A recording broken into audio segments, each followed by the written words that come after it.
This is Solid Signal's exclusive unboxing video of the Extreme Signal HD Horizon X10 antenna. This is a new antenna that's smaller than almost anything else in the market for outdoor antennas, and yet has all the power of a large antenna. Let's take a look at the details. If you think of this as an indoor antenna, it is hands down the most powerful indoor antenna ever.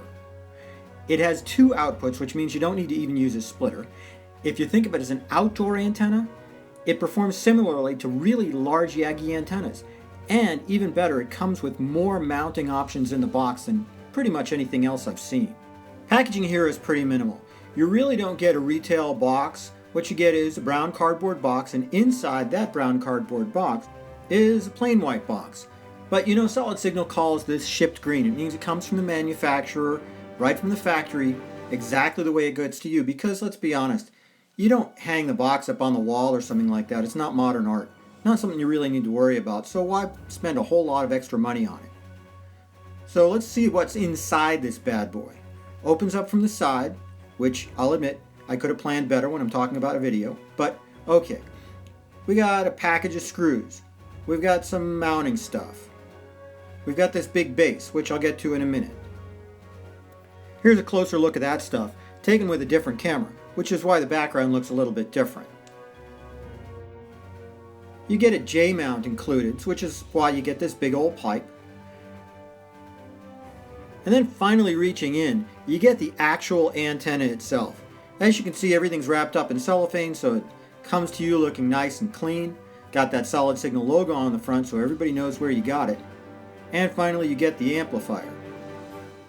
Taking a little bit closer look at the amplifier and power supply, of course, let's get that out of the cellophane and out of that white box and really take a close look at it. This is one of the few products on the market that you're going to find with a variable gain amplifier. And that means that if you're looking for close stations, you may turn it down. If you're looking for further away stations, you may turn it up. Also, you're going to find probably that you're going to want to turn it down a little bit when you're searching for VHF stations, turn it up a little bit if you're only searching for UHF stations. Fairly generic power adapter in, a nice touch, a couple of screws that allow you to mount it to a wall. If you do want to use this inside, you're going to want to attach the stand to the bottom, which you're going to see in this video in just a second. The stand is actually very easy to assemble. On the bottom of the antenna, you see you've got these notches. Slide the stand into the notches. It really only goes one way until it clicks. Here's another photo of the stand here. And you know, with the stand in place, this is really a decent size indoor antenna. Yes, it's about the size of a large tablet or laptop, but really that's not a big deal. I mean, you just put it where you need to put it, and if you're in an apartment or something like that, then put it on a shelf. It's not huge. The stand can be removed if you don't want to use it later. Now on the other hand, if you want to use the J-mount, you've got all these parts here. You've got the mount itself, you've got the bracket that attaches to the wall or fence, which kind of looks like it's giving you an evil grin at this point. Plus you've got a decent selection of bolts, nuts, really solid lag bolts for going into wood, and a couple of wall anchors which you would use for going into stucco. Start by feeding the tube itself into that triangular bracket and securing it with a pair of those short bolts. The short bolts go into that curvy slot, and you have to feed the rounded end of the bolt in from the inside. Hold on, there's a picture that's going to make this a little bit easier to understand. See, if you do it right, it looks like this. Tighten everything down tightly with a wrench, but don't go crazy because you're just going to deform the metal that way. Just give it a quarter turn past finger tight and you should be fine. The long bolt goes in the top of the triangle. Again, a quarter turn past finger tight. You're then going to want to assemble the rest of the mount and attach it to the antenna. In the parts bag, there's this U-bolt and there's this metal plaque which attaches to the back of the antenna.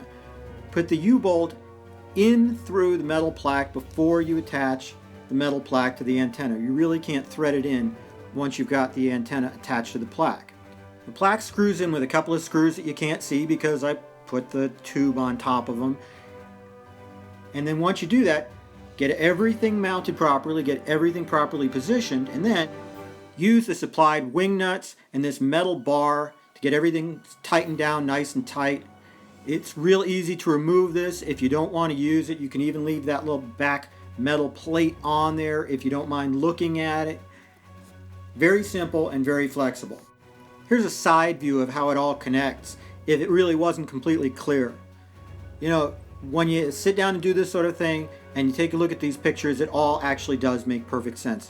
I promise. One thing I did want to point out actually was that this antenna is pretty solidly built. Yes, there's a lot of plastic on it, but I'm about to prove to you that there's some metal in there too.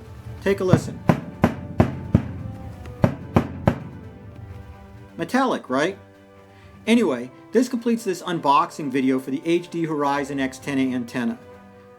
I did quite a lot of testing with this, and I'm hopefully going to be able to publish all that stuff real soon. So take a look for it on the Solid Signal blog, blog.solidsignal.com. In the meantime, take a good look at the HD Horizon X10 antenna, available now at solidsignal.com.